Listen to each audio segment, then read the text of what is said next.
welcome to episode 88 of the Nerds at Large Gaming Podcast. I'm one of your hosts, Darby Hallman. I'm Jeff Mayo. Jeffrey, how you doing this week? I'm doing pretty good. How about you, Darby? Doing pretty good. Excited to see Captain Marvel in just a few hours. Yeah. I'm very, very excited. Anytime we can see a new Marvel movie. Yep, and, we got in-game in a month. And this kind of, I guess we'll lead up into Detective Pikachu a little bit after that. Yeah, we're like going to 2 be in the weeks after theater. that. We're going to be in the theater a lot recently, or soon. Yeah. I feel like, is there another one that I'm missing? I mean, there's Shazam next month, but I feel like I'm more interested in that than you guys, obviously. And I feel like just because there's so many movies in that time frame, you guys will be more likely, even if it is good. And I'm saying this in a bad way. You guys will be like, we can pass on that. Yeah. I understand it, but yeah, we'll see. We'll see how it goes. If I have a free weekend and it just seems like Shazam is fun, just as much fun as the trailer looks. Luckily, it seems like, I think DC, movie execs that kind of said, that they've admitted them trying to rush the Justice League thing was bad. Yeah. And they're going to stick more with the standalone movies, at least for now. Yeah, it's weird. Like, we already had the Justice League, and now we're getting, like, solo Batman and Shazam and Wonder Woman. Solo Batman, we're going to be waiting a while. Yeah, and Aquaman. We're getting these solo movies. It's like, it's almost like those should have been reversed. It's like, we get the team-up movie before we even, before we get Aquaman. It's weird. They want to do team movies, do Suicide Squad, but a better one. Which we might be getting. We might be getting. Might be getting. King motherfucking Shark. I just want to see what Captain Boomerang's up to, man. Yeah. Honestly, based on the movies I saw, it sounds like the only one who might be back is Harley and Deadshot, who won't even be Will Smith. He said he's out. So they'd be recasting. Is it going to be a recast, but it's supposed to be the same character? I guess. I don't know. It's going to be weird. Idris Elba is apparently in talks to be Deadshot. That's like, okay. But is it Idris Elba always? Anytime there's any casting thing, they're like, oh, it's Idris Elba. He's going to be Bond, which would be awesome, but I don't believe it. I know. Until it happens, yeah. So, James Gunn apparently being in charge of Suicide Squad 2 definitely makes me a lot more interested in. Oh, yeah, me too. Feel a lot more hopeful. Me too. Get the tone and everything. That Guardians vibe, but maybe a little darker. I mean, that should be what Suicide Squad is. Yes, it should be. That's what I was hoping the first one was. Yeah, and the trailers from what it made me think it might be that, but sadly, no bueno. Yep. No bueno. All right, Jeffrey, let's get into some video games. Let's talk about what we've been playing. I'm just going to talk a little bit about... I've been pretty much solely playing Overwatch. It's weird. It's weird that every few months I get back in this this drive, but I've been playing pretty much all on PC. Mm-hmm. And I'm sorry, Greg Miller, but it's been a lot of fun. Oh, I love that Alex Boone is Alec Boone in your phone. It was just that way in the very beginning, and then why would I change it? Yeah, why would you change it? Anyway, I have a newfound love for this game now, playing it on PC. I feel like a lot more in control of everything I do, and I finally got it. It took me several weeks, but I finally I'm comfortable. That's where I'm most comfortable playing now. And I've been diving into competitive. It's simultaneously some of the most fun I can have gaming, and frustrating, and some of the most disheartening and just awful time I can have. I had one night I won 5 games straight, and it was amazing. I went to bed. I'm like, hell yeah, that was great. Very next night, 5 straight losses. And I go to bed and because you drop your competitive rank so fast. It's a bummer. Mm-hmm. But I've also been I've been using voice chat, which I think a lot of people could, could sympathize with me that I'm a pretty socially awkward, anxious boy, and so I definitely consider myself that. So I definitely had a big aversion to trying that, but on competitive, everyone does that. And from my experience, it's not that bad. Okay. Most of the time, people it's not like you have to talk to people constantly unless you want to. A lot of times, it's just simple little things like, oh, hey, someone's to the left, someone's to the right, this, that. Imagine it's worse in quick play.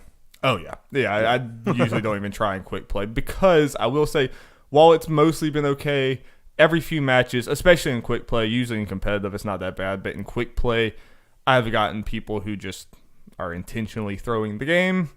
People... That's one of those things I'm why? Just because they want to be a dick. It's they're awful people. They're just ruin the game for everyone else, and it's it makes you so mad when that happens. Right. I can understand you enjoy controls and everything better on PC, but I'm sure it's a breath of fresh air when you got the PS4 Plus and for the most part, a team that actually tries. I mean, it's not that. It's not like every match. Or a better chance. You guys. Yeah. I mean, us. Yeah, but I mean, no, I'm not saying consoles have better people. No, I was trying to get at that. Which I don't. Yeah, I think there's bad people all over the place, and it's not like I said. Most matches are fine, but when you get that one match where like your Reinhardt is just spamming hello in the chat, or I've had people, and I've reported these people who are like using the N-word and calling people racial slurs and stuff in the chat constantly, and I'm like, okay, your ass is getting reported. These things happen, and there are some toxic people that just will yell at someone even though they're not doing anything anyway. So there are problems and there are bad people or whatever, but for the most part I have a fun time, and you can kind of like let that wash off your back. So like I would say try it if you're a fan of Overwatch and you're kind of averse to using voice chat. You don't really, it's not, and I've also had a few matches where there was one match where we won 7-6, which is a very high score, and the match literally lasted like about an hour. It was just back and forth so much. And by the end of that, I felt like I kind of like knew all the other guys. Like I had talked to them a good bit by the end. We started out pretty quiet, just like saying a few things here and there. And then by the end, we're like, oh my God, oh my God, oh my God. And then when we finally did win, we were all just screaming. We're like, oh, holy shit, we did it. And it was great. It was awesome. It was a lot of fun. So yeah. I just like, give it a shot. If you're someone who's averse to that, give it a shot, because it can be fun. It's a little stressful, but it can be fun.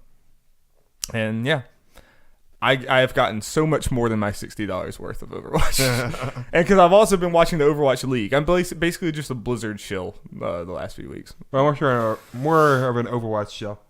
Yeah. It's not like I do any other Blizzard game, but yeah. If I come in here and it's like, oh, I'm level 150 in WoW, then it's like, okay, yeah. Darby, we've lost you. Yeah.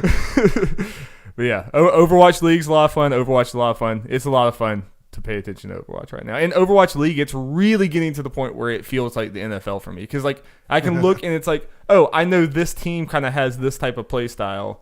Whereas this team, like, oh, they're just all over the place. They're using these crazy comps. This team doesn't work very well together. This team, like, has a very slow approach, but it works. It's cool. Like, I'm starting to really, like, get the sense like I'm watching NFL. Like, I'm following the NFL. So you get NFL, Darby. Antonio Brown to the Raiders. I didn't hear where you ended up going. I heard that he was going to announce it, but yep, it was like late last night, I think. Okay. It's not Pittsburgh. I'm okay. And they only got, like, I think a third and fifth round pick. Normally you would think, I guess, first round, I guess. But. Yeah. I don't know. Brown is not as valuable as he thinks he is. Yeah. He's old. But I am a bitter Cincinnati fan, so you're just happy he's gone. I'm a little biased. Yeah, like, peace. I'm just glad that he's gone. Yeah. All right, Jeff, what have you been playing? Okay, I guess the first game I can talk about is I finished Jump Force, the story mode.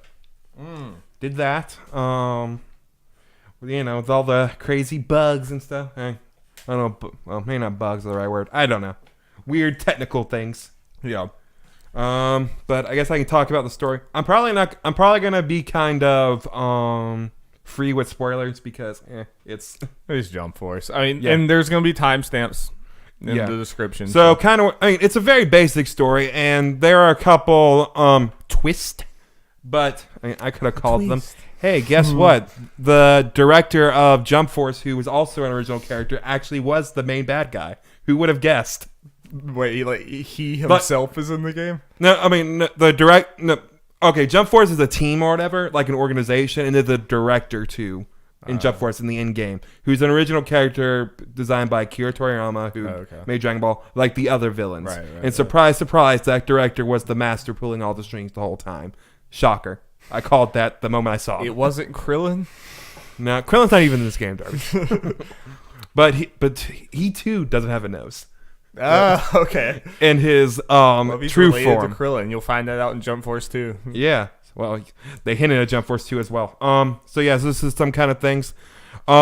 Speaking of Jump Force 2, Light from Death Note's in it with Ryuk and everything. He's just kind of there, it feels like. He's just kind of like guess, assistant to the director, and when the director makes his heel turn or whatever, Light's kind of in charge in a way. But not really being Light in a way. He's like, yeah, he's the guy just, hey, stuff's going on and all that kind of stuff. Okay. And because he doesn't have, his Death Note doesn't have his power or something for some reason. And at the end, there are these things called Umber Cubes that give people their powers in this game. Infinity Stones? Huh? Infinity Stones? Yeah, sure. Light gets one where you're just like, oh, so you're going to use that, right? Or what are you going to use that for? To make the world better, like everything I do, or something like that. It's like, okay. And at the end of the game, the world's still in trouble, blah, blah, blah. And your creative character becomes the director, blah, blah, blah. So it's like, oh, they're planning for a Jump Force 2. Okay. Okay. But I will say what's kind of cool is... stop right there. What would be your hype level for a Jump Force 2? I don't know. It really depended when they came out the door. I'm a sucker for this. Would Jump Force 2 be a $60 day one buy or a later? Less likely, probably. It depends. Okay. It majorly depends. Just wanted to stop and see that. But one thing I found weird the whole time, they kept on calling the world you're in, you know, our world, the real world, and the other one's jump worlds or whatever. It's like, this is kind of weird. So you're pretty much saying you are all, to the rest of the characters you're fighting with, you're all fake. Because they're just from a different world. Well, and then they say at the end, the main bad guy's role is I think Keymaster is his title or something like that. Guys at Kingdom Hearts no, but when you go to the final arena with the boss fight or the final boss, you see manga panels from the worlds like floating around the arena. So, and the Keymaster is kind of like, our role was to take the stories or take what happened in the jump world and make them stories in the real world. I'm like, okay. Okay. I honestly, so they are fake. I mean, kind of, yeah. It's kind of like, that's what, kind of saying that's what the Shonen Jump stuff are. They actually are real. Is your character like in a lab hallucinating because they're just pumping these things into his mind? No. But I'm like, that's kind of cool. I mean, this is a dumb crossover story, so that's a good of a reason as any other thing for this stuff to happen. Yeah.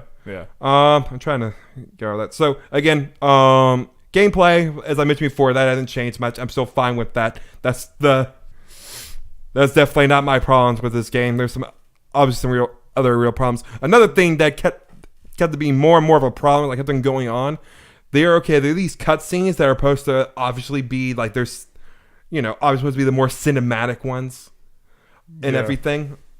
But the frame rate in those things are dreadful. It's like they're teleporting in between frames or something. It's crazy, and it kind of gave me a headache. Oh, no. It was that bad. So that wasn't fun. It's like, these moments should be so cool. Yeah. But they're giving me a headache. Yeah. If you're going to have this cheesy crossover thing, at least, like, seeing all your favorite characters together should at least be dumb fun, not giving you, motion sickness. Yeah. So again, as far as the overall story, it is honestly what I expected. Something simple, something fun, characters interacting. I wish more of the characters that weren't One Piece, Naruto, and Dragon Ball were more involved. Yeah. Some of them were just kind of there, which I guess to be expected with a 40 character roster. Even some of the villains were just kind of thrown in there. It's like, we need to have more characters. We need villains for some of these series. We put them in. Well, just overall in this game, it feels like it was, just from everything I've seen and heard from you, it was like One Piece, Naruto, and Dragon Ball game that they just had enough time to fit a few other characters. Now, the weirdest one, like a mission like from the story, maybe the only character that had no involvement with the story at all, side quests or otherwise, is Dio from JoJo. Lame. The only time he appeared in the story at all was in your recruitment missions for Jotaro and Yugi, strangely enough. But he didn't really do anything. Lame. He just kind of like talked to them, gave them a cube to turn them evil so you can fight them and recruit them. And he had no part in the story, which is kind of a disappointment, whatsoever. And he's way too powerful to just not be a part of the story. Yeah. That was kind of lame. Trying to think what else. I don't know. I had fun with this game and everything. I don't regret getting it or anything. I'm gonna go back and play. There's still some side missions to do. I've had fun with the combat and messing around with the characters and everything. I imagine you're still at the place though that you do not recommend this game unless you're just at this price, unless you're just like a huge fan. Yeah. Unless you're a huge fan. And I'm interested to see how when we get NPDs, how well it sells. Yeah. Because it's one of those games, obviously reviewed badly, but it's one of those games where... I mean, all of these do. All those Naruto games usually review badly and still sell really well. Yeah. Shippuden. Well, those games, I think, review a good bit better. Those honestly, those Ninja Storm games, actually, I think, review decently well. I mean, not amazing, but better than this game. And for those type of games, they review well, and they look better and all that kind of stuff, which also helps don't have a lot of these little technical hiccups. So I expect this game will probably, at least for the first month, sell decent. Maybe drop off. Probably drop off pretty hard. So yeah, if you're into this game, you can probably wait a couple months and it'll be cheaper. A lot cheaper. And that'll probably be, I don't think this is like a zeitgeist you need to jump onto now. I think you can enjoy this later. I do want to just like see some of it. Just to see how bad some of the cutscenes are and stuff like that. Yeah. And I want to play around and see how bad I am at actually playing the game, which would be very bad. It's one of those fighting games. I feel like it's one of the... There is a little depth to it. Like, it's obvious, like, you should probably beat someone who has no idea what they're doing if you had a little time with it. It's not, like, completely random, necessarily. Yeah. But I don't think it has the highest skill ceiling. Yeah. Yep, so you think there's going to be a Jump Force League, like Overwatch League? Man, this game was never going to be pep. So yeah, I had fun with it. I might come back and talk about how I feel later on doing more of the side missions and how I feel about DLC characters when they're announced. Oh, cool. Yep. So, final thing on Jump Force, recommend if you're a huge Shonen Jump fan, but beware even of that. Buyer beware. Yep, pretty much. And one of those games, I knew this ahead of time, if you do not care for these properties, only care for like one or two of them, then probably don't bother. Yeah. It's because if you're only into like one of them, you're probably into like Dragon Ball or Naruto or One Piece. There are probably better ones out there for your time and money. Right. So, there we go. There we go. Okay. Closing the door kind of on Jump Force, probably. At least for a main big topic on this podcast. Yep. Until Game of the Year talk, right? Yeah. No. If there's not enough games, maybe. It might end up being my front runner for biggest disappointment. But compared to my last two big disappointments, I'm at least coming out kind of positive. Like, again, I've at least enjoyed it. One of my biggest disappointments was the Injustice story, which I don't think is bad. It was just like, So, okay. Video games are not nearly as disappointing as they used to be, by and large. Well, this last month has been rough. By and large, I say. By and large. It's been a weird month. It has. Though, starting to turn around. Okay, so... You want to do your game? I forgot. I was just going to say a little bit. I just thought it was funny. A few weeks ago, I picked up Yakuza Zero because it was like $10. And I only played a little bit of it, and I plan to get back to it. I finally did get back to it with my sister and brother-in-law. Oh, okay. And that seems like a good game. They loved it, especially Wolfie. Wolfie was like, because Wolfie, studied abroad in Japan for like a full summer. If you like. It was back in when he was. I might have known about it, but it was a long time. It was back in undergrad, so it was a long time ago for him. So like as I was walking through, he was like, "Oh, this all like this looks familiar. I've been to a bunch of shops. Like I would go in a ramen shop, and he's like, "Oh yeah, that's awesome." And he just kept saying like, "Oh, I want to go back to Japan. I want to go back to Japan." And then they got really invested in the whole Yakuza story because cool. I mean like. I'm just gonna say this is the very beginning of the game. It's basically the premise that you like start out with, so it's not really that much of a spoiler. But you're basically you beat up this guy that you're getting. You're a member of the Yakuza, and you beat up a guy you're getting money from. Get the money from, leave him like in this alley beaten up. You go away, and then you're hanging out with your friend later, and you see on the TV they're like, "Oh, this man was found dead in this alleyway." And then see your friends like, how could you mess this up this bad? You're not supposed to kill him. What did you do? And then the Yakuza bosses call you in and, you're in trouble. And they tell you, so he was found with a gunshot wound. Like, why did you have a gun? And then your guy's like, wait a minute, I didn't have a gun. So basically you figure out you've been framed. Like, you beat this guy up and left and someone else came and shot him and to make it look like you're the one that killed him. Mm-hmm. So you have your Yakuza bosses are basically... like you're done with the Yakuza because of this whole situation, and now you're trying to find out who set you up so that you can clear your name and everything. That's basically the basic premise, and it's already getting crazy from there. I've got to the first like boss fight, and the guy has like flaming fists, and he's like he has no shirt and this like giant tattoo, and he's like the game is like absurd, but the story's actually like cool. I'm not gonna say it's like I'm gonna be bawling from this, but it's like I'm interested. But wait till you get the 6, Darby. Maybe I will. I don't know. But I can already. I'm only like 2 hours in, and I can totally see why people get into this series. It's not the most visually impressive thing, but what I've seen from those games, well, especially the other one, they're not the most technically great game, but they're solid. I mean, but they're definitely not bad. Yeah, it's like it's a budget title, but like that it's not a bad thing. You know, and I paid $10 for this freaking game. And so I'm gonna be playing it with them. I played like all through Spider-Man with them. I like playing some single player games while they watch, and there's like a lot of dialogue and cutscene and story in there, so it kind of works for playing it with other people. Well, let me know because I still have a copy of it. You'll have to play it on PS4 this time. I got a copy of Kiwami, so yeah, that'd be good. Whatever. Save a little bit of money. Yeah, if I do keep going, I don't know how far I'll go with this. We'll see. No. If I like Zero a lot, I'll probably keep going. But that is a lot of games. It's a lot of games to play. Is a lot. And I think they're all like 30 hours long. So it's a lot of not the worst, I guess. Yeah, it's not the worst. And I'm sure I'll do it slowly over time. But Jacob, it's a lot of fun. I'm enjoying it. Mm-hmm. All right. Okay, so Darby, I've been playing a little game. So we were talking about, we might do this many times. I guess we'll see how time about our backlogs and everything. Yeah. I decided to get, well, before you even mentioned doing that, I made a list of backlog games and getting started on that. I decided to focus on games that have a sequel that's already out or coming out. So Resident Evil or Ori. But I'm not playing either of those games, Darby. I'm playing Psychonauts. Oh, okay. All right. That does have a sequel coming out. We haven't seen anything in a while, I don't think. But we saw the Game Awards. Did we? We did. Okay. I forgot about that. But anyway, continue.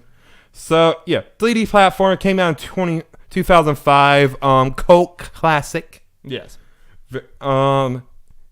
Darby. Lots of big fans of this game. Shout out to James Willems. yeah. Shout out to James Willems. The Psychonauts. I found out he's playing a toilet in 2. Yes, he is. So, that'll be fun. Yep. Darby, I love this game. Okay. All right. There's always the fear that, like, going back to these really old games that you didn't experience in the moment. So, there's a fear that you won't get the same thing. But. Yeah. I think, going off that, I guess we need to see how it ends. I'm like halfway through the game, I think. Because it's not the longest game ever, obviously. Okay. I think I've looked it up, get an idea, like 12 to 15 hours. Is this on Game Pass or something that you're playing? Twitch Prime. It was a free game on that. And it's like, it's been on sale for like 2. Are you playing it on your PC? I am. It's been $2 on sale for a bunch of places. So I was planning on getting it anyway, but then that Prime thing right before I was going to get, it's like, cool. Save me $2. Oh, but anyway, what I was getting at, unless this game really falls to cliff, which I kind of doubt it based on what people have said. If I played this when it came out, I really think I probably would have it as one of my favorite games of all time. Yeah. It just fits me perfectly. It's my kind of game. I think it's our kind of game from that era, especially. Yeah, it's a 3D platformer for people who don't know. Honestly, I was kind of surprised of how some of the themes in it and some of the kind of jokes they make.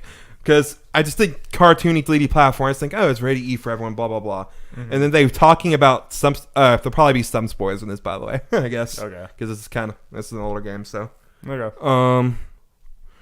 I'll probably get to it at some point, but I'll forget some of the things we talked about. Probably. But there was, okay.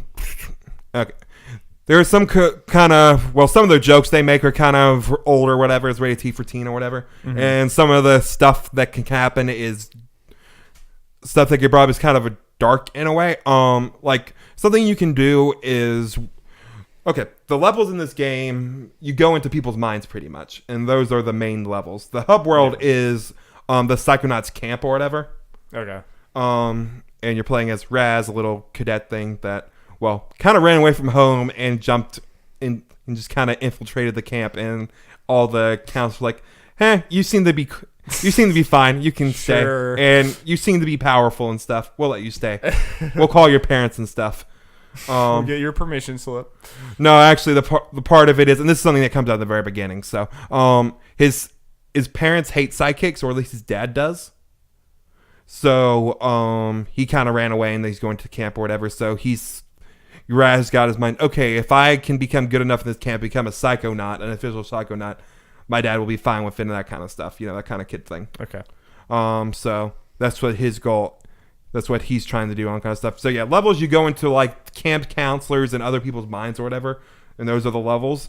These levels are crazy. Like I love the creativity of these levels. Like it instantly hit me like, oh, this can be good because the first thing you go into is one of the counselors' minds, and it's like a war zone kind of thing. Which was really cool and everything. And another one, you're just on a cube that's rotating and different stuff coming out of it. And so are all these kind of like reflecting something about the character? Yeah, something about like the people you go into the mind, reflecting their minds. And there's almost like Persona Palaces. Yeah, pretty much. I kind of think of that when I played it. I kind of forgot. Yeah. And one of them is, I won't say what exactly, it's like a kaiju kind of thing, like you're Godzilla in a city. Okay, like so does he think that he's like better than everyone else or something? Is that what that's about? No, it's I won't say all that. Yeah. Okay. No, yeah, and it's one of those things that made me like, this is definitely not rated E for everyone. It's because you're going around, there are little people going around, you can crush them, and they're splatted. Like, yeah. So is it teen? It's rated T for teen. Okay. Yeah. And well, just one other thing else. And in there, you can find stuff where you look into their memories and see the people's past and everything. And one of them in particular, I'm having trouble remembering her name, the lady counselor. People should know what this is if you've played Psychonauts or whatever, where it involved a bunch of kids dying. And you in an area where they're like, so-and-so, why'd you let us die? And stuff. I'm like, oh, God. Oh, Jesus. Jesus. So some of that stuff going on, I'm like, this is nice, but... Yeah, the level design I'm really liking so far and how creative it is, and I kind of got a glimpse of that in the Psychonauts 2 trailer. So is the gameplay like platforming and fighting enemies and stuff? Yeah, kind of like that, and you gain psychic powers on the way, like pyrokinesis and levitation and stuff, and you lift people up and throw them and all that kind of stuff. Yeah. And all that kind of fun stuff. Kind of like read their minds and see stuff through their eyes and that kind of stuff. What I like, you can use all these powers on like anyone. So when you're going around camp or whatever, any of the counselors and fellow campers, you can like try to set them on fire and lift them up and all that kind of stuff. And they'll say things like one of the main counselor dudes says, "Hey, you better stop that or I'll make your head explode," or something like that. Stuff like that. Nice. That's awesome. Yeah. And honestly, and the game is funny. Like I'm getting genuine laughter out of it, which is. Do you think this is also a game that I'm the same way? Do you think if I had played it back then and played it now, is it my type of game as well? Yeah. I think so. When did it come out? 2005. Okay. Yeah. I mean, so that was around the time, when I was playing like all these like Sly Cooper, Jack and Daxter, Ratchet and Clank, all these other. Yep. So 3D platformers. Hell of fun fit. Yeah, the story is kind of fun. It's one of those things that's like, and I think I saw something about James Whalum also saying it's like, I could see this being a TV show or a movie or something. Like this would translate pretty well. They obviously got to change some things, but the creativity and everything, it could work, which is nice. You could see it as one of those cartoons that you look at and it's like, oh, it's just a kid's cartoon. But then if you actually watch it, it's like, oh, wait, no, this is actually dealing with some shit. Yeah, they haven't exactly gone deep into that kind of stuff yet. They just kind of hinted at it, so I'm curious to see like how far they might go with it. Yeah. Like the thing I mentioned with the whole kids in the fire was something that, as far as I could tell, you can completely miss. It hasn't really been referenced yet, so I wonder if they're going to go deeper into it at all or not. Well, cool. I'm excited to have at least one of us into Psychonauts for when the next one comes around. Oh, yeah. And I want to hear you more next week after you played more of it. But. Yep. Yeah, I am loving this game, and unless this game really falls out of a cliff, I'm going to get Psychonauts 2 day one now. That's how much like these couple hours. Nice. How much I've been loving these couple hours. Nice. Yep. That's awesome. Yeah, I wasn't expecting that. He did not tell me that before, which I appreciate that he didn't. No, that's cool. Yep, it's been great. Yeah, I want to talk more about it, but I'll play more and everything, and I'll try to get my thoughts more in a more organized manner so I can get to everything I'd want to say. All right. So we've really been enjoying it. You picked up another series that you get to throw money into. Yeah. Well, the good thing is I did it the year the next game's supposed to be coming out. Yes. Yeah. So I don't have to wait 10 plus years. And then there'll be Beyond Good and Evil that you'll have to finish before that one. I already finished it, remember? Oh, I thought you didn't. I did. Oh, okay. We mentioned it, brought it up in the Game of the Year things. Like, I finished Beyond Good and Evil, and you were like, oh, you did? I didn't know that. Jeff, I'm an old man. I'm going to forget it again. What is also kind of nice is, once I get done with this, I also got the VR game, Rhombus of Ruin, which was the Kinect 1 and 2. Yeah. So that'll be fun. Yeah. And I have no problem spending the whole, I think, $20 on that, considering I got this game for free. True. Too true. Though you do have to play Ori at some point this year. I am. Like I said, I got a backlog or whatever. I try to prioritize games that, have a sequel already out like Resident Evil or a sequel coming out this year like Ori. Right. That's my plan, at least right now. Yeah. But we'll get to that later. Good plan. And Jacob right now is playing the Devil May Cry games. I'm excited to talk to him about that. Nice. Yeah. Devil May Cry 5, apparently a good game. Apparently a pretty good game. All right, Jeff, let's get into some news. Give me a news jingle. Jingle, jingle, jangle, Darby. Jingle, jingle, jangle, indeed. Okay. Also, forgot to mention it, but we're going to do a Captain Marvel spoiler cast, so look for that, too. Yep. When exactly? Who knows? Might be today, or the day of this recording. Might be later. Who knows? Mm-hmm. This comes from, first story comes from Jez Corden from Windows Central. First detail by Brad Sams of Furrot.com. Microsoft has been experimenting with a diskless Xbox One S console, codenamed Xbox Maverick, with a launch window thought to be around Q1 2019. According to our sources, we now know a little bit more about the timing and marketing name of this intriguing new console. Microsoft is reportedly set to call the diskless Maverick console the Xbox One S All Digital Edition, with pre-orders aiming for mid-April 2019, with general availability coming in early May 2019. It looks as though it could be near global simultaneous launch for almost all existing Xbox markets. The diskless Xbox One S would be a first for the company, offering fans the ability to ditch this altogether and go all in on digital game licenses. As Microsoft pushes for greater access to its game library via things like Xbox Game Pass digital subscription and the incoming streaming service Project xCloud, dropping the disc drive from the all digital edition should make it the cheapest Xbox console yet, although we have no word on the pricing just yet or whether the console will see any design refinements beyond simply dropping the disc drive. Pretty interesting, Jeffrey. I mean, the first thing is it seems like it feels weird to us, I think, for them to be releasing a new edition of the Xbox One so close to the next generation. Yeah. But we kind of forget there are people who are just getting PS4s and Xbox Ones now, and there'll be people getting them for like years after the next console comes out. People will still be buying Xbox Ones. Most people aren't like us. Right, exactly. Most people are the like dumb. We're dumb early adopters who spend way too much money on this stuff when we could wait. Like a lot of people just wait, which is smarter. And if this thing is like, and I want to talk about what we think this will actually be priced at, but if it is like really cheap because of this, if it's the definitive cheapest like current console on the market because of this, I think it'll sell. I think it'll definitely it'll help it a lot. And the other part of this is it's odd that it kind of seems like we're just slowly inching back to what the Xbox One wanted to be in 2013. We're just a lot more okay with it now. Yep, I agree. And I think this might partly be a test because we got the whole rumor last week or the week before when we were talking about they're releasing 2 next-gen consoles, one of them being a diskless thing. This might be just kind of a little test to get that out there. Yeah. Let people even get used to the idea and see if people even like this idea and everything. Yeah, that's especially what I mean by inching back to it. Yeah. Like Xbox One was a surprise. It's like, wait, what? No disk drive, always online. What is all this stuff? Mm-hmm. It seems like now with potentially doing this and then having 2 different Xbox One or the next Xbox or whatever, 2 different SKUs of it. One that downloads games and one that's streaming or whatever the 2 is going to be. It seems like they're trying to inch back towards that, but they're trying to build a safety blanket also. Yeah. Like if this doesn't work, at least we still have what you want. Like here, we have the, And by the way, I am listening. I'm just checking to see, since we were talking about price, what the Xbox One S currently is, the regular one. Yeah, what is it? I'm seeing just a bunch of bundles and it's at $300. Yeah. I mean, I heard people talking about it. I think the just base one, for the most part, goes $250. Yeah. Without bundles, I think it's $250. So I see this being $200.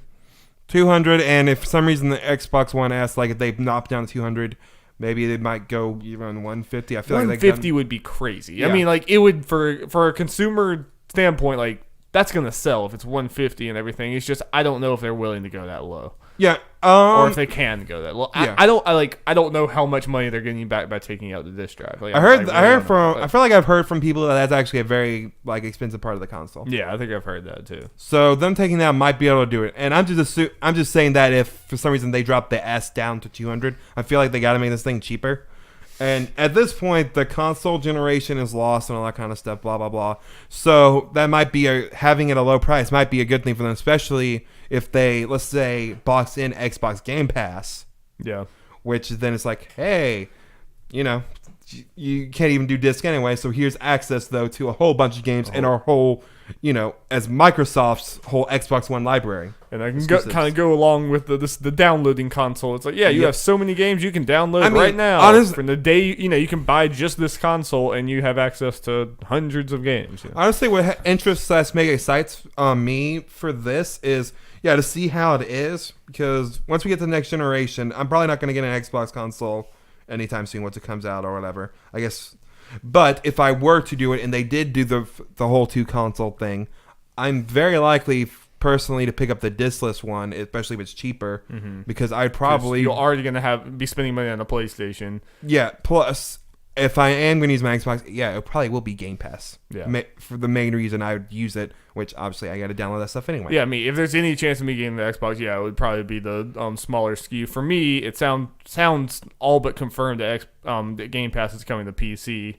Yeah. So again, like we've talked about a lot here, Microsoft might not care that much that I'm not buying their box as long as I'm using their services, which I honestly at this point see no way going into next generation that I'm not using Game Pass. I feel like if it comes to PC, I'm getting Game Pass. And it's the thing with people like you, and there were a lot more people like you.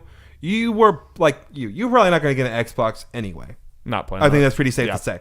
Whether it be this generation or next generation, probably. I guess they could change their mind depending on what their exclusives and everything. Yeah, but if Xbox Game Pass is on PC and everything, and at least the Xbox exclusives are available on there.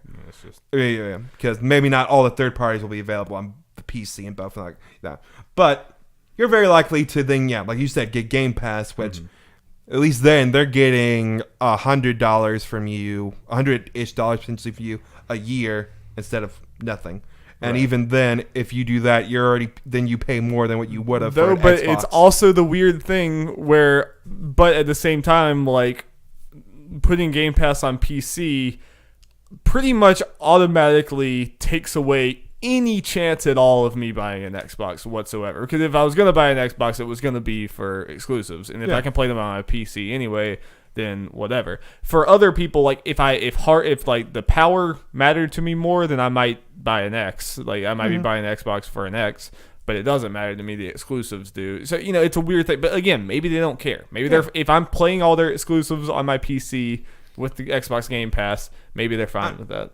I'm sure part of their thing is like, well, they rather have more people paying for their stuff in general than maybe not buying it. For people who probably weren't going to buy an Xbox anyway or didn't have much of a chance. Yeah, I mean, I guess the alternative is there could be a future where if the Xbox Game Pass was not on PC and the Xbox exclusives in a few years with Hellblade and Obsidian and all these other studios they're accumulating are so good that I'm sitting here like, well, I guess I need to get an Xbox to play these games. I mean, that could have been a reality.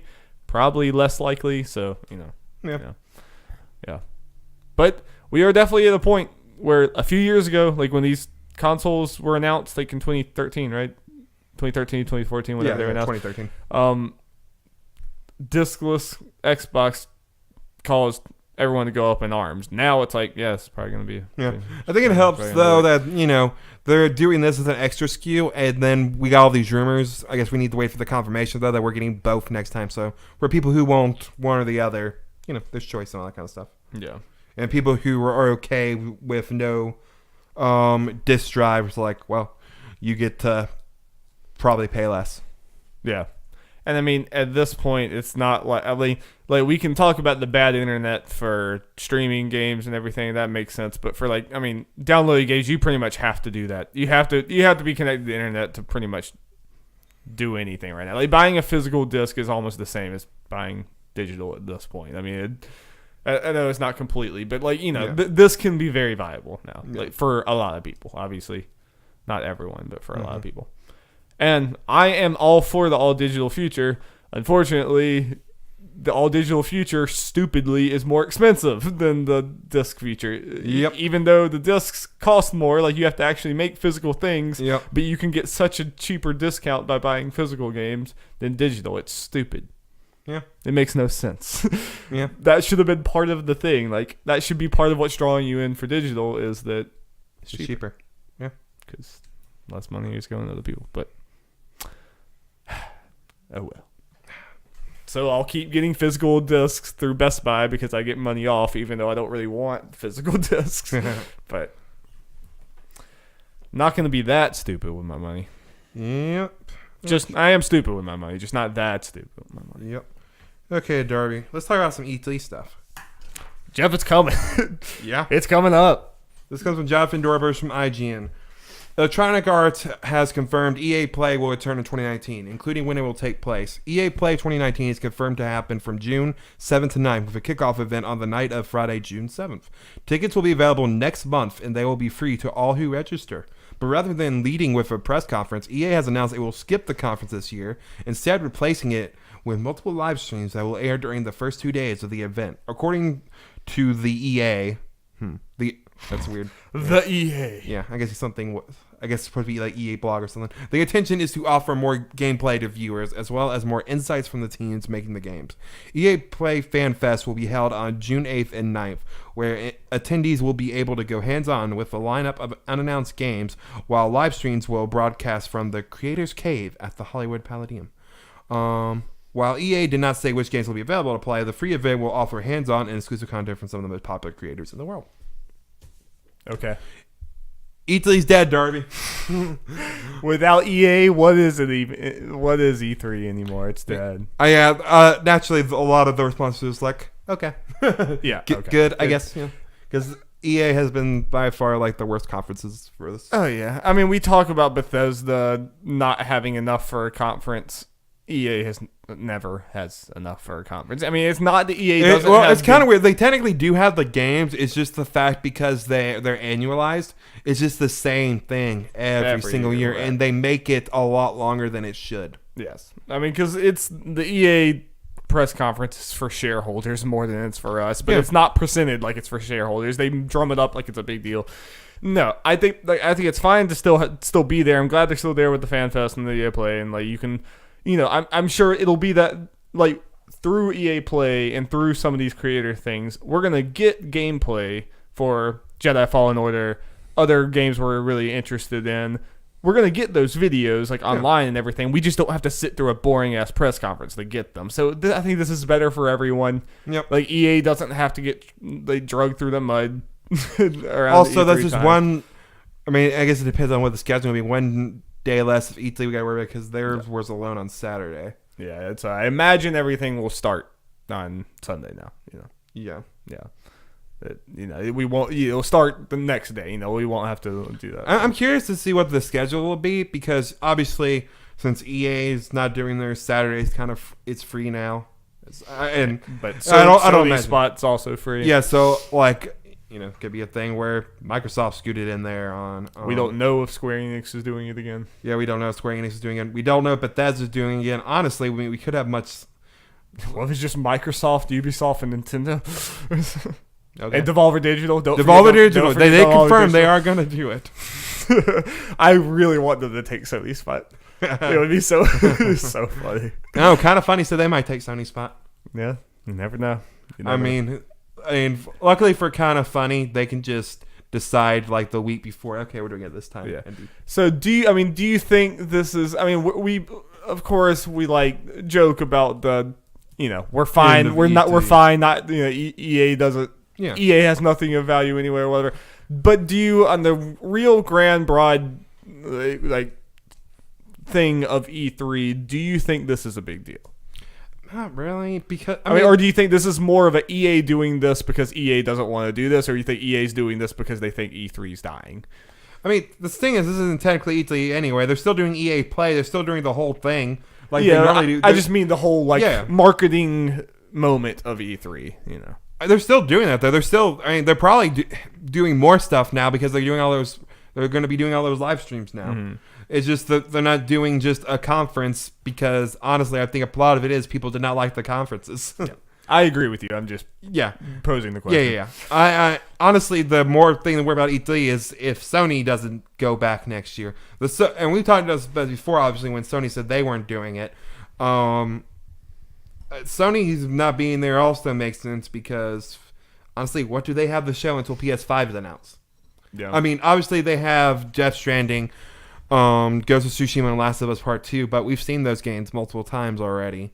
And if they're just going to show those 3 games again, then we don't need all that. Yeah. I mean, especially none of them are. Microsoft hasn't had anything either, but they just fill it with third parties, and that's obviously where everything's going. And honestly, we've said it a bunch of times. Most of the games that I see in Xbox press conferences, I buy on PlayStation. Mm-hmm. It's kind of free marketing for Sony, but what was the game? Plus, we don't even know if those 3 games are coming out this year. We don't know if any of those 3 games I named for Sony are coming out this year.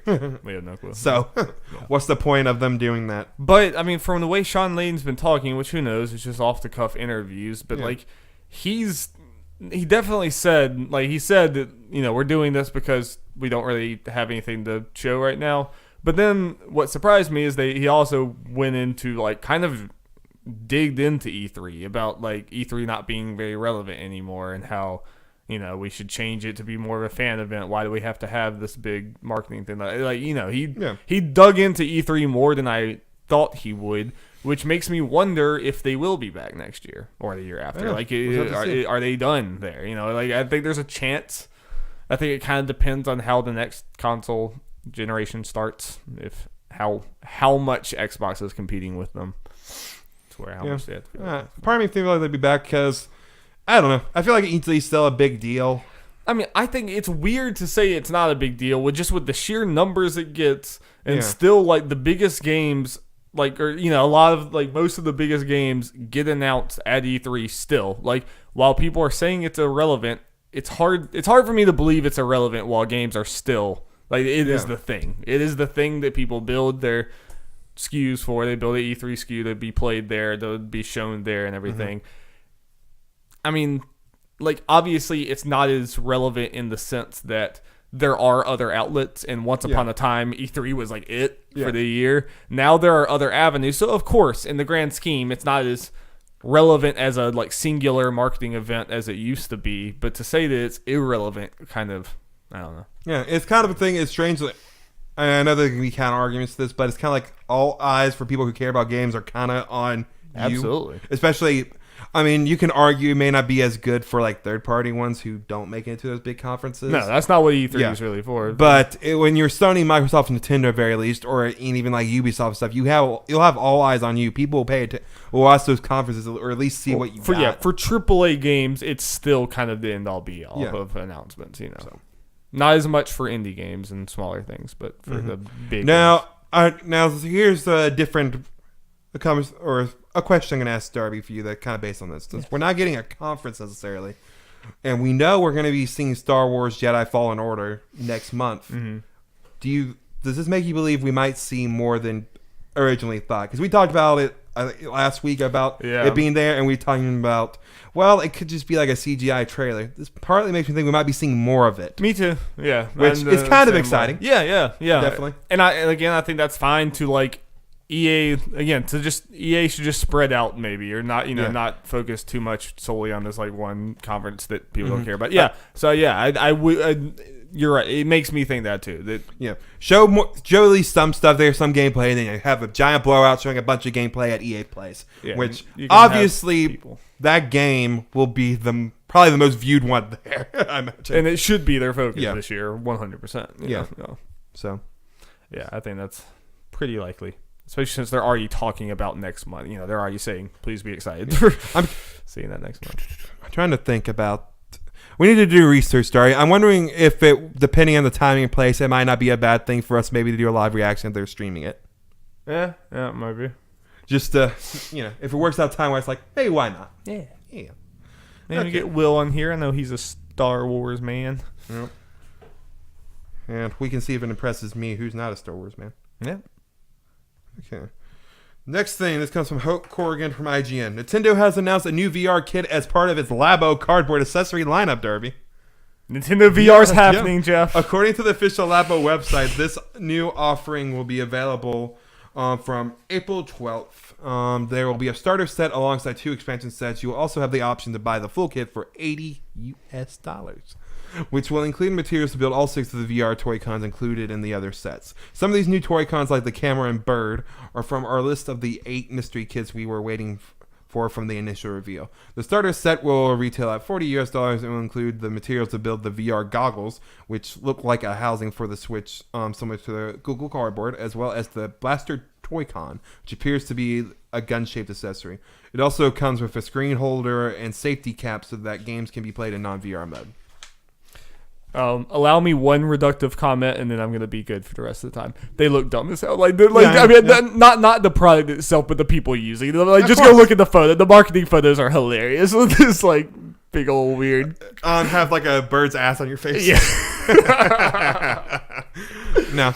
Yeah. Okay. But who doesn't look dumb in VR? Aside from that, I've seen way too many people just busting out the same tired Labo reductive jokes about, selling your cardboard. Oh, this is Nintendo's VR. This is obviously not their, PSVR competitor. It's just a kid's thing. It's the same thing with Labo. It's like the same comments from Labo can apply here. It's just a new skew of it. I don't, you know what I mean? It's reductive to say, oh, this versus PSVR. That's not what they're doing. Clearly. Yeah. It's not for you, listener, probably. I assume we don't have 8-year-old listeners. If you have a kid, then yeah, great. Yeah. But, I don't know. The snarkiness of Labo on the internet kind of bugs me, with people being like, oh, Nintendo's the only company that could get you to pay for cardboard. It's like, I don't know. It's annoying. Labo's cool. It is very cool. We have no reason to get it, but it's a cool concept and everything, and it seems to be decently well done. I mean, there could be potentially more content within the software itself, but but they're putting it into schools. They had a program they put in 100 different schools for learning stuff. Yeah. It's a cool thing. Yep. It's a cool thing, and this seems like just another step in this cool thing, and it could get little kids into VR.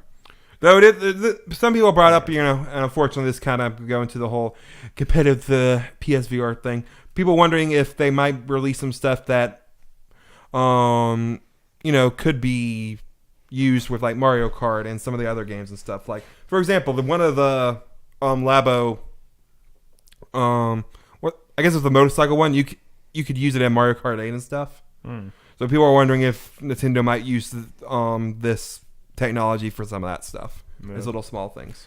Maybe that might be a lot of work for something that I just don't think this is that level of commitment to this, but maybe we'll see. Though the only thing is I could see the lower resolution of the Switch being a problem in VR. I could see you getting sick from that, but I'd be interested to see what people who've actually tried it. Yeah. Well, people were saying Nintendo didn't have anything in April. There you go. There you go. It's something.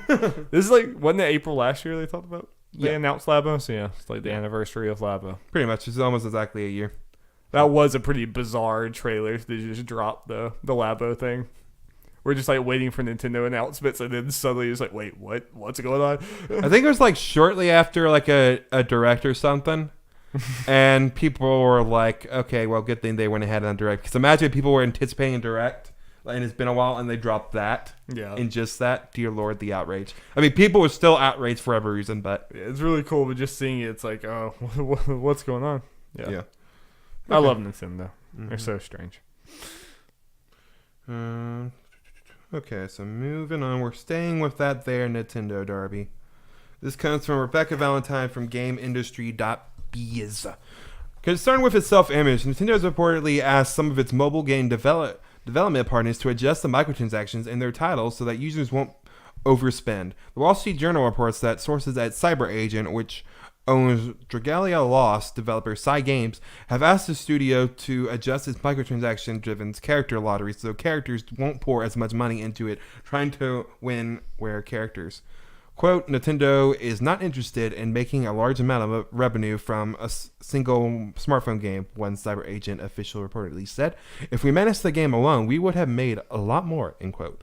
The sources say that Nintendo is apparently worried it will be seen as greedy if players are spending too much. All Nintendo's mobile games have been free to play or start with microtransactions optional. And I guess here's kind of a rundown potentially history of Nintendo mobile games. Miitomo, which wasn't a big success and was shut down after 2 years. Super Mario 1 was said to not have met expectations by Kimishima.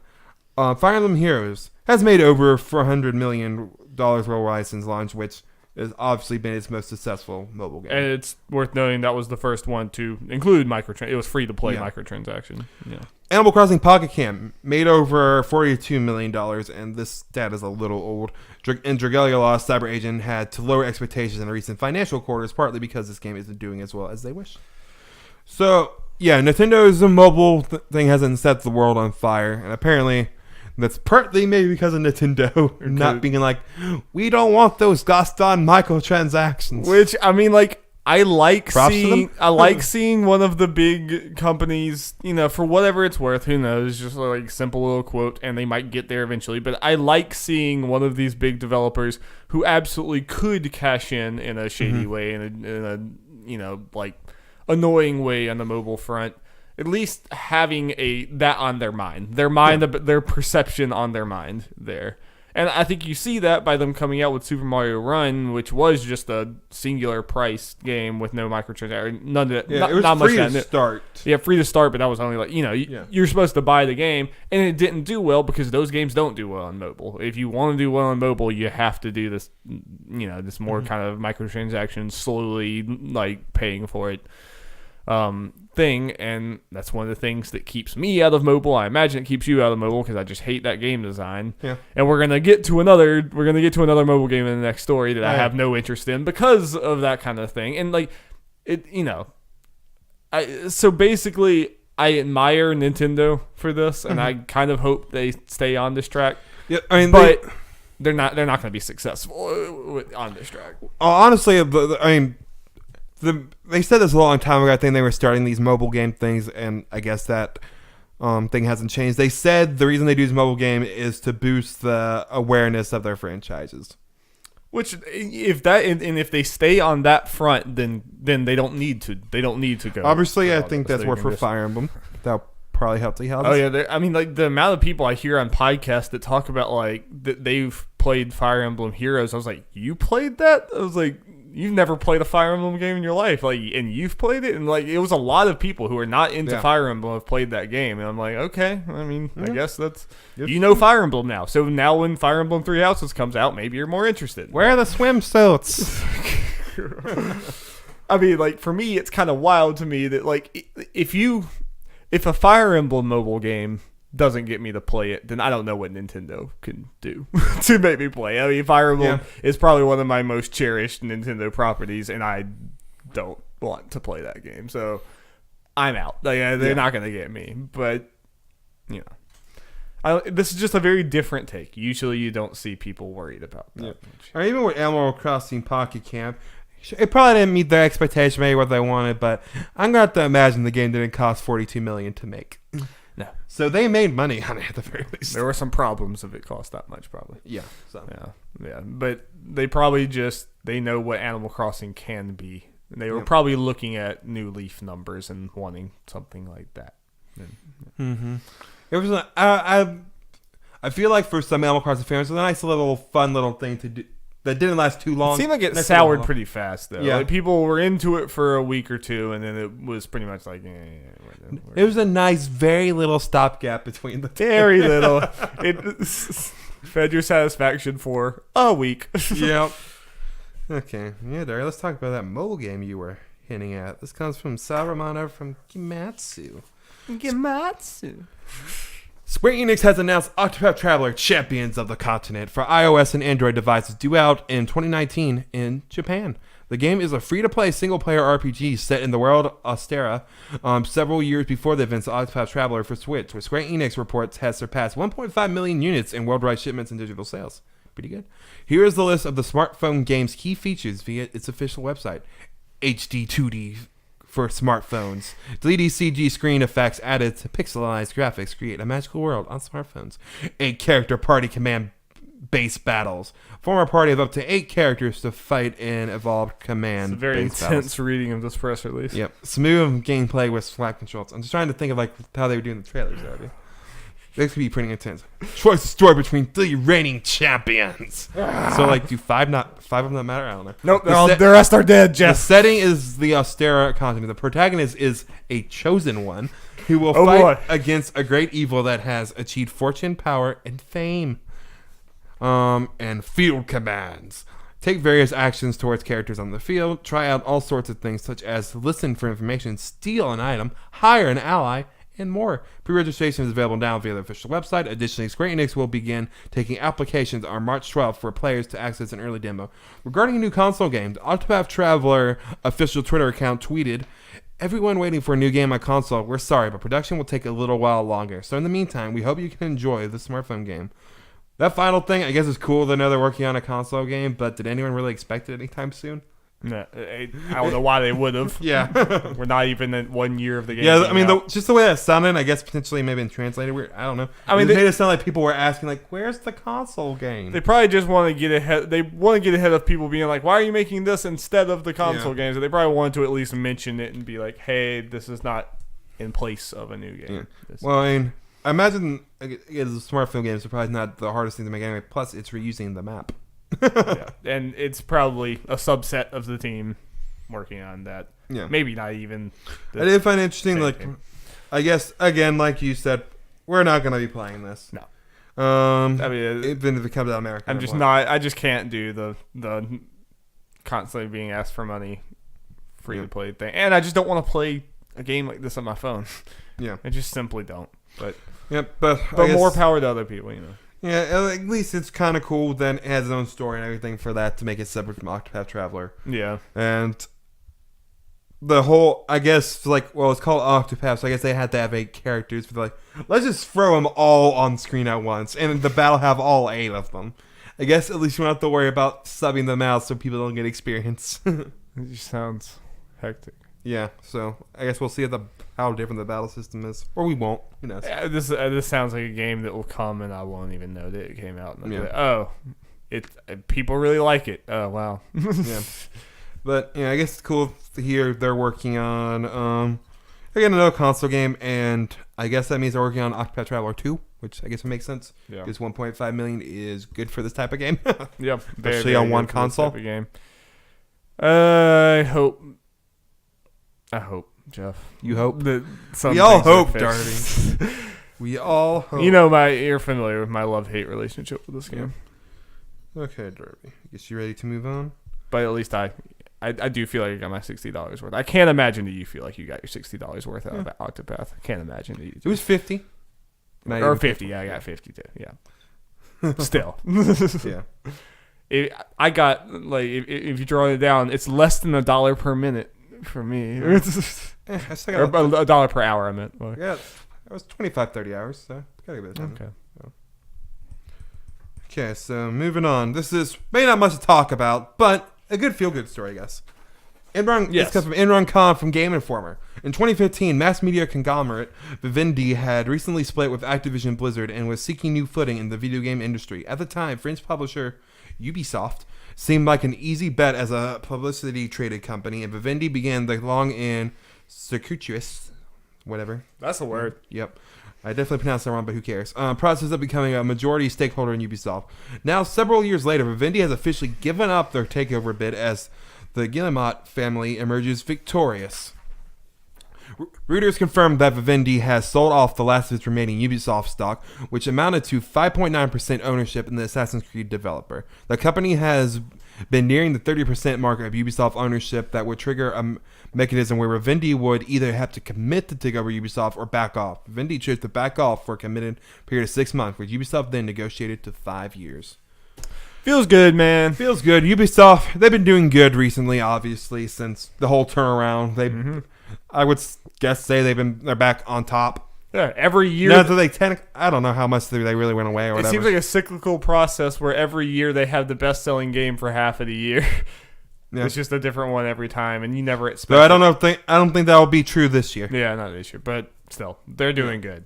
And a few years ago, it seemed all but certain that Vivendi was going to take them. So it's really awesome, and I love how very personal they were with this, with Yeez coming out there and basically saying straight up, like, we need your help. We need help. Mm-hmm. Yeah. We want to be able to keep doing this. Well, I just said that whole, maybe not this year. Division 2 comes out in a week. You're right. I was like, wait a minute. Did they not have a big game the first, Division 2? Oh, you could absolutely see just like a few months from now, it's like, oh, the Division 2 is the best-selling game of the year. Oh, yeah. So, and the rumor is we're getting Watch Dogs late this year. Also in London. UK's just getting all kind of love right now. Yep. So that's it. When are they going to make a Pokemon in the Watch Dogs in Columbia, South Carolina, Jeff? I don't know, man. Be the lamest Watch Dogs in the world. You hacked the Bojangles. Well, I guess we don't know if Ubisoft's having an E3 press conference, but it could be exciting, depending what, Yeah, Ubisoft conferences always. Maybe see more Beyond Good and Evil too. That Watch Dogs, If they show that game, I hope it's because they have some things to show.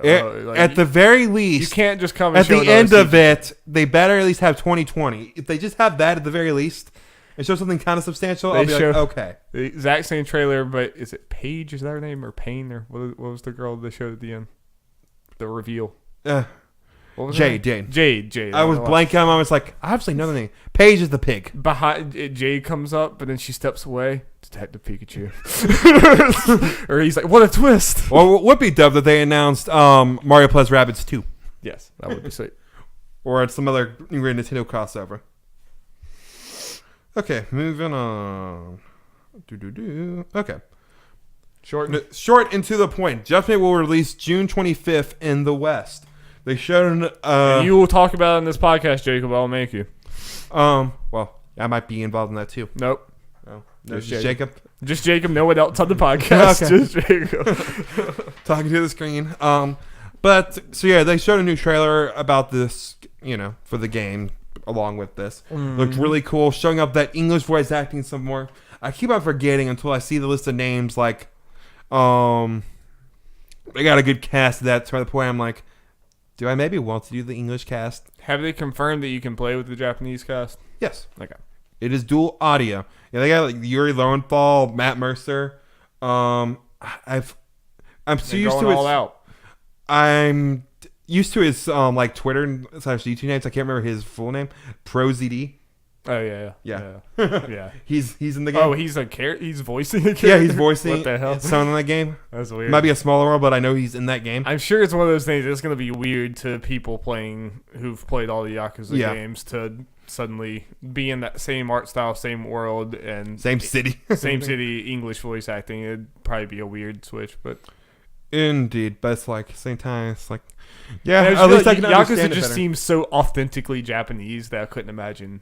Yeah, I'll be going back and forth until I get that game. Yeah, but that is a stellar cast, though. Sure. Yeah, no, but the good thing is, even if I don't do it or people like Jacob don't do it, having English voice acting and seeing that the English voice acting have already sounded good and they have a good cast will just help its sales. Oh, absolutely. I think it's a good sign for Yakuza going forward and how Yakuza is doing in the West, like to the point where they feel like it's worth. So they seem to be going all out with this title, which I think will. I think this title should do decently well. And Judgement is a lot less intimidating than Yakuza 6. Yep. Just name-wise. Yes, definitely why I'm interested in this. And what helps is kind of, as far as, let's say me getting this game pretty quickly, depending. It's already out in Japan, as, we talked about before, since December. And reception from what I've seen, has been good, really good. Yeah. Like some people saying, like it's one of their favorite Yakuza style games. Nice. So that's a good sign. So So- should do well, and we're not gonna have that summer drought this year, Darby. No, it's not appear that way. June, man, I don't think I've ever considered this many games in June. Watch that whole hour and a half game. Explain Mario Maker thing. Looking forward. It's Lots of all the stuff. stuff they've. I'm so excited for that Yeah. game. I'm already thinking about dumb maps I'm gonna make. Nice. I probably failed to make. Okay, Darby, want to talk about a game that'll probably be the next new game we're getting. Heck Go yeah! for it again. No, this is The Mortal Kombat. this is the game I'm most excited for right now, like in the imminent future. Yeah. Okay. So there was a new story trailer and stuff, and a bunch, I guess, other trailers too. But here's the main thing: Cassie Cage, Jackie Briggs, and Aaron Black were confirmed as playable characters. A story trailer was released and showed more unannounced characters. These characters that were shown in the trailer but have not been confirmed playable are Kotal Khan, Liu Kang, Katana, Kung Lao, and a new character called the Collector, as well as a character who many consider or think is Frost. So this is when we're getting into, I guess, potential Mortal Kombat spoilers. I doubt anyone really cares.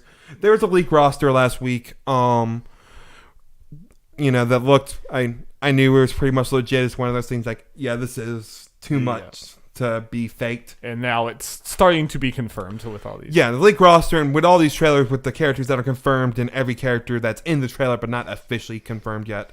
Yeah. This roster is legit. The models look the same and all that. Even the Collector character, a new character, is be weird the model is the same. It's obviously him. So we're just gonna go ahead. I'm gonna say the other 3 characters that are not shown yet, and we're gonna just talk about the roster. Yeah, so it's only 3 characters, whatever. That's why I'm Jax. Oh, shocking! New Cybot will be exciting to people. Yeah, it's cool to have him back. And a new character called Citrian, which I don't think we've seen yet. So how many new characters does that make? Like 5? Only 3. Oh, really? I thought there was Only 3 of them. So 3 out of 25. Was the Sand Dude the only other new one? Yep. Wow. He's right now the only one who's technically officially announced. Which, some people might see as a positive or negative depending the small amount of new characters. Yeah. But, again, like we talked about, I don't know. I'm okay with it because Mortal Kombat, this one's obviously kind of going more old school. It's one of those things. Mortal Kombat has so many characters that people love using and everything. And especially with these kind of fighting games, people like using their mains from past games and everything. Absolutely. And because of how they mix things up in each thing, they can't just simply port it or everything kind of like Smash Brothers does. I'm not saying like Smash is everything like ports everything, but because they keep their fighting style at least kind of consistent, it's easier to. Yeah, I mean, it's the kind of game it is. My most fun with Mortal Kombat is maybe there's a lot of people, and I definitely get into just casually playing it too. And I'm not saying I'm still a very, very casual player, but my most fun with Mortal Kombat is trying to get really good with my characters so that I can at least compete in my friend group. Yeah. And I like being competitive with that. I'm gonna lose half of my matches or whatever, but I like trying really hard for it. And Mortal Kombat is a type of game, if I don't try to nail a character down, I'm gonna be absolute crap, and I'm just gonna have less fun. I want to get a character. It's not like Smash where I mean I do that in Smash, but you can also just kind of goof off.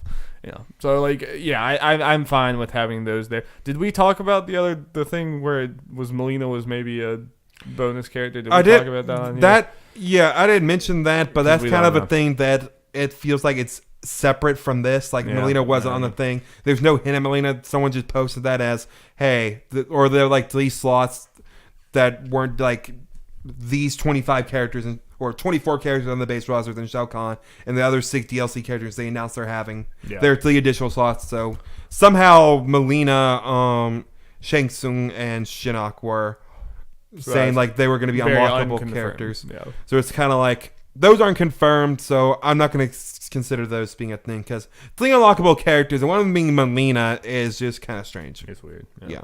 So I'm not going to take that as fact at the moment. If they are in there, cool, more Awesome. characters. Yes. Obviously. So yeah, these seem to be our roster. It's a lot of the characters you expect in there, bringing a good many of the new characters from 10 in here. One of the wrong ones, Kotal Khan instead of Takeda, is ridiculous, but it is what it is, Darby. They made Kotal Khan, they're like, we have more story potential with him.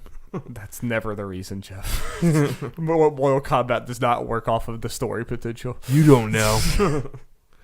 But also, yeah, they have the story trailer. What's interesting is Shao Kahn is in the story.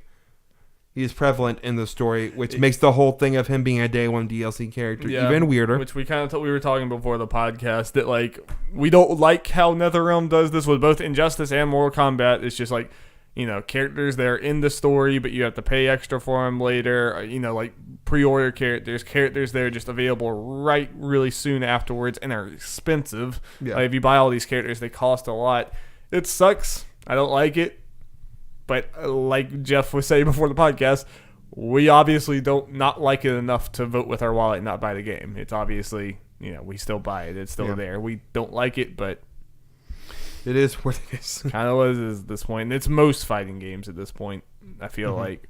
I mean, Dragon Ball FighterZ did the same thing. Soul Calibur does the same thing. We're just charging a lot of money for extra DLC characters and just. Oh yeah. No, I was talking about the day one stuff. I can't think of a fighting game where you can get like all the different stuff you want to get without spending like $100. I mean, like you can spend less than that, but it's a lot. Yeah. It's a lot of money by the end of the day. Mm-hmm.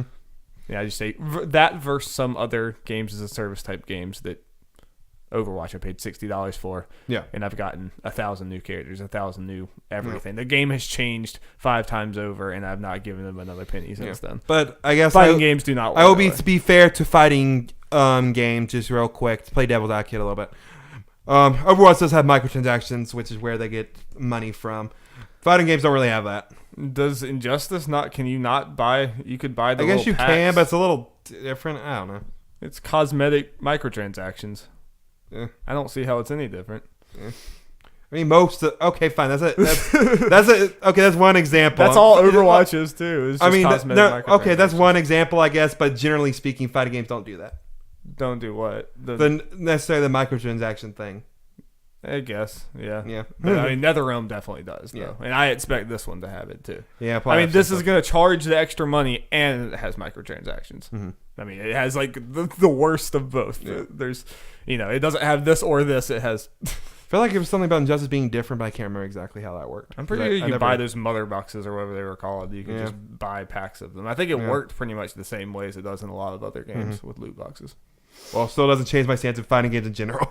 Yeah, but but NetherRealm does money grab you. Yeah, 100%, 100%. And it sucks, but I like their games. So, well, story trailer is cool. We got the time traveling. We got Johnny Cage talking with young Johnny Cage. Yeah, that was a good trailer. It was a good trailer. What sucks and my girl Cassie Cage is back with 2 great fatalities that weren't shown in the trailer.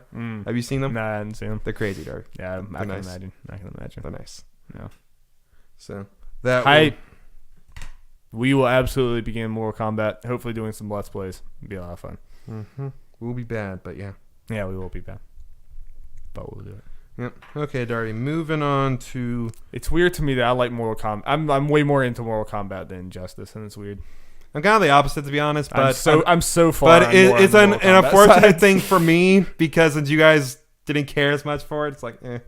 Like, I honestly might not get the next Injustice. Shame. I'm just way more into Mortal Kombat. I'm the opposite, unfortunately. But unfortunately, I'm the only one. And also same thing with Dragon Ball FighterZ. It's like, eh. Yeah. Oh, I mean, Dragon Ball. I'm not into Dragon Ball, so that makes sense that I wouldn't be into that. But yeah. I mean, into buying it myself. Yeah. But I mean, just that's playing it in general. Yeah. It's an unfortunate thing for me. Okay, let's see here.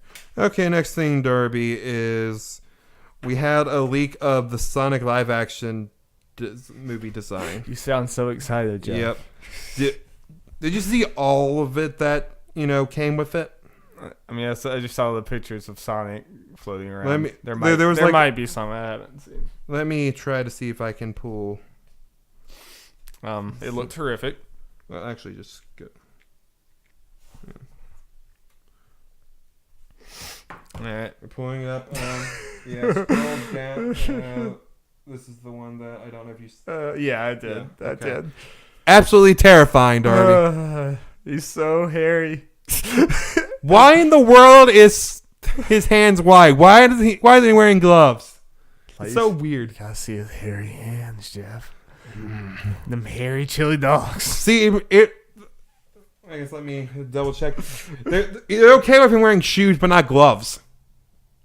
You gotta see his human fleshy hand.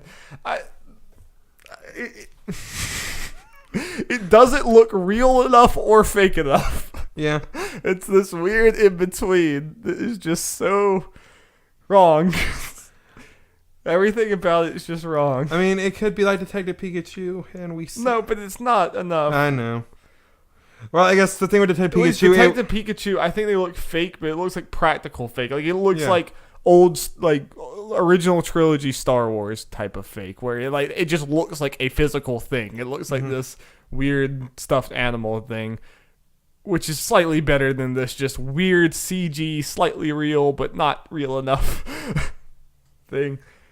Like, I don't even think this. I honestly don't even think this is gonna be meme worthy bad. I think it's just gonna be and it looks like it would be meme worthy bad, but I think it's just gonna be like a cookie cutter crappy Minions like kids movie with a really bad CG. Yeah. There'll be some memes. There'll be some memes. People will try to force the memes, whether they're there or not. And maybe it's full. Maybe it's full of potential. 0% chance it's good though. Yeah, I'm pretty confident. Yeah. 0% chance it's good. Don't think this is a Detective Pikachu situation. Don't think it's happening. Yeah. It's pretty horrifying. Yeah. But is Jim Carrey still? Jim Carrey is playing Dr. Eggman. Dr. Robotnik. Robotnik. I don't know which name they're going to use in this. Yeah. Probably Eggman. Just they can call him Eggman. Yeah. With his hairy hands. Or they'll call him Robotnik something like, Robotnik, more like Eggman, am I right? Chili dogs. And in the movie, just the whole theater loses power. It's from the coolness. Yeah. Yeah. So Detective Pikachu. All right. Yeah, it's interesting. I mean, who knows? Opinions could probably not. Like the difference here between what is difference will probably be between Detective Pikachu and Sonic. Pokemon has like a world that can be fleshed out or whatever, and that's part of the appeal to this, at least to Pokemon fans and everything. At least help make it unique. Sonic is just going to be Sonic in the real world. Yeah. Now, Darby, imagine if they have Tails and Knuckles in this. They probably will. And Amy. Yeah. Shadow. Shadow comes with a gun, starts killing everyone. That's going to be the movie post-credits stinger. The movie opens with Shadow killing Tails. It's like, oh shit. Darby, the post-credits stinger is probably going to be Shadow getting out of a pod or something. The post-credit stingers that's in the Venom universe. Some sludge, like you see some sludge, like get on Sonic, and then later at the end, the stinger just forms the Shadow. I am the ultimate life form. Tim Hardy walks out and says, "I'm sorry. I'm so sorry."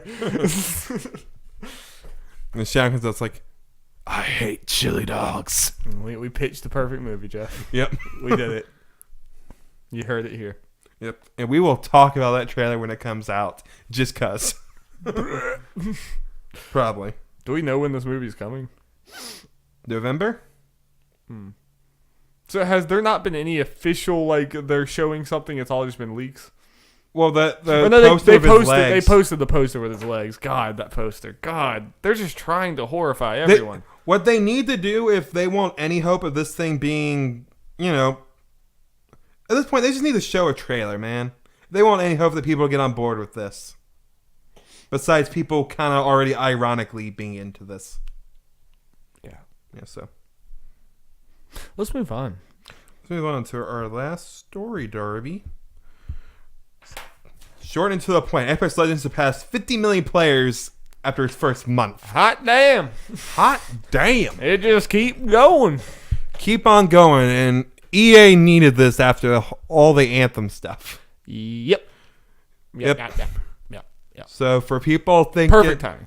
The Anthem and stuff, saying people just love to hate on EA. I have not seen anything close to Anthem hate onto Apex. People seem to love Apex. Yeah, no, it's been pretty universally positive. I mean, there's besides a couple little crashing things, issues, and there's some but connectivity stuff and little bugs, but even that's not till Anthem levels. No. This seems to just keep going. It's not showing any signs of stopping, which I did, even with how big the launch was, I did think there was a possibility that, it quickly just started petering out. Yeah. But it's going, everyone references the fact that it's grown to its height now way faster than Fortnite did. However, Fortnite helped build up the path. Right. The reason why it was able to do this is because of Fortnite. Fortnite didn't come out in as much of a battle royale crazed environment. Yeah, I think the whole news of it is it's outpacing Fortnite. It's not really news. It would kind of... It's not news, yeah. It would be more... It'd honestly be more newsworthy if it was nowhere close to Fortnite's pacing. Yeah, if it was just completely chatting. But I think just they're two different things. Yeah. They came out in completely different environments. I'm not trying to take away from Apex Legends. The most important thing is its reception as people there are a bunch of people who are oh, this is my favorite battle royale. This is as far as the most best controlling one or whatever, best feeling one. Yeah, it's definitely the better of the two I play. I haven't played PUBG or any of the other ones, but I played Fortnite and this, and I'm way more into this almost purely because the building I just can't do the Overwatch type hero abilities. I can get behind that. Ping system's great. So much so they apparently added it to Fortnite. Which why not? I'm not saying that for Fortnite. Just comments hey, if someone's doing a system that's doing really good, why not just? I wish Overwatch had something like that where you could, because especially when I was playing on PC, you just click the scroll wheel thing to be hey, over there. Even if it was something as simple as you could just ping enemies, it was just for enemies over there. 'Cause you're obviously not picking up items in Overwatch. Yeah, even that would be cool. Yeah. So Apex can't stop, won't stop. Probably can't stop, won't stop. Yep. So I'm sure at E3, one of their streams will be just showing off some new Apex stuff. They'd be fools not to. Since they're doing the whole season thing. I'm sure there's teams. Honestly, with the roadmap, I think they said the new season 1 is supposed to be starting soon. I don't know exactly what day. I think it was supposed to be every 3 months. That lines up with E3. So. Yeah, I'm sure there's teams at EA that are just scrambling to do more for Apex Legends now that they know how big it is.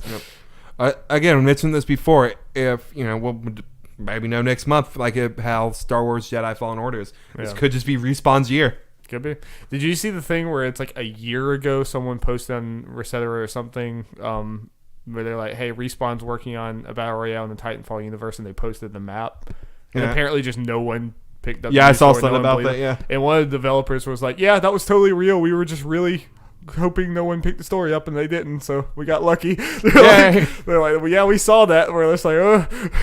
No, actually, yeah, I'm happy for Respawn that didn't happen in a way. I like leaks and rumors and all that kind of fun stuff, but as far as Respawn goes, they needed that. They mentioned right after it came, I was yeah, if we announce this and show stuff beforehand, we're EA Battle Royale, all that kind of stuff. Yeah, we're taking free to play. They would have been destroyed. We're taking this franchise that you now love for single player. You love Titanfall 2 single player thing. Yeah, we're turning that into a free to play Battle Royale with EA and stuff like it. That would have been laughed out of the room before it was even out. Yeah, people would have heavily criticized just based on that. But again, we talked this before. Them just releasing it out of nowhere, people just able to play it and it being great. Yeah. Great move. I agree. Well, Jeff, I think that's a podcast. I think that's a podcast. Thank you guys so much for joining us. Be sure to stay tuned for Captain Marvel Spoilercast. I was thinking I could take the microphones home and maybe we can just record it at the house after we're done. If you're okay with recording a Captain Marvel Spoilercast a little bit later. Sure. So, we can be with our friends and still do it. So, yeah, look forward to that soon. Yeah. Good. Pokemon Nuzlocke's coming back. I almost have the next episode done. Nice. We do the next gym, the flying gym. Do people die? Did we get wiped? Did we get wiped? Find out next time. To watch to find out. Were you going to say something? Well, we might be doing another Pokemon related video. Don't know when we'll do it, but we have a plan. Might be doing that right now. Yeah. Stay tuned. Just go to our YouTube channel. Do that. Follow all the different podcast feeds. Look forward to Be a good person. Hopefully final thoughts for Psychonauts next week. I'll try to have a more well thought out explanation of it all. I'm excited. I need to play that game. Great game. All right. Bye. Bye.